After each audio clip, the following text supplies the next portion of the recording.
Puzzle Marathon, day 3, we have a 4-to-3 ratio, square 1.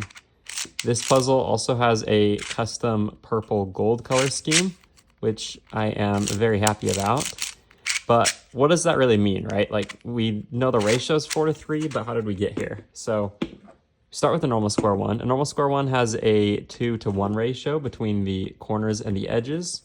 And if you're already familiar with square 1, you know that when this scrambles, it creates places where these lines there's not like a line to actually make this turn, right? So that creates issues and is a huge part of what makes a square 1 a puzzle. So you also have things like the square 2, which has, you can see these additional cuts. And what this does is it gives each piece on the top and bottom layer the same angle. So no matter what turns you make, you can always turn it, right? There's no restrictions. And then you also have side puzzles, like here we have the 2x2 square 1.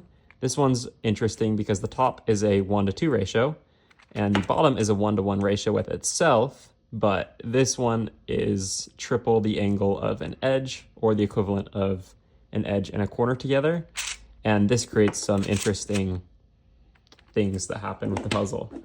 So when you change the ratios a little bit, you get something like this. This is the Lord of the Cubes Square-3 puzzle. And this actually has the edges as the thicker piece, and it uses a 3-to-2 ratio between the edge and then these other pieces that are a little bit of a smaller angle. And honestly, I don't even know exactly what the solving experience looks like for this. I just know that weird things start to happen. These angles are small, so they look like they should line up, but it's important not to force those turns, I guess. But you get these weird like things, and honestly, I don't even know what the solving experience really looks like there. But I haven't seen a 4-to-3 ratio one done before, so I want to do that. I like to leave the thicker pieces on the corners, more like a similar to like a classic score 1.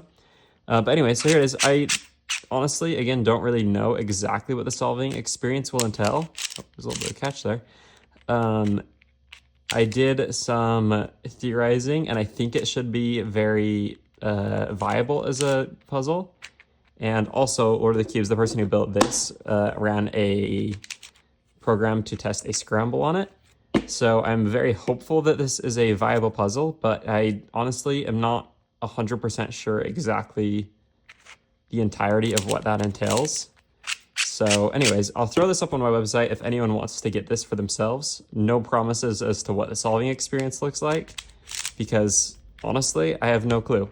But here it is. It exists. This is a real life puzzle, and follow to see what I build tomorrow, I guess. Bye.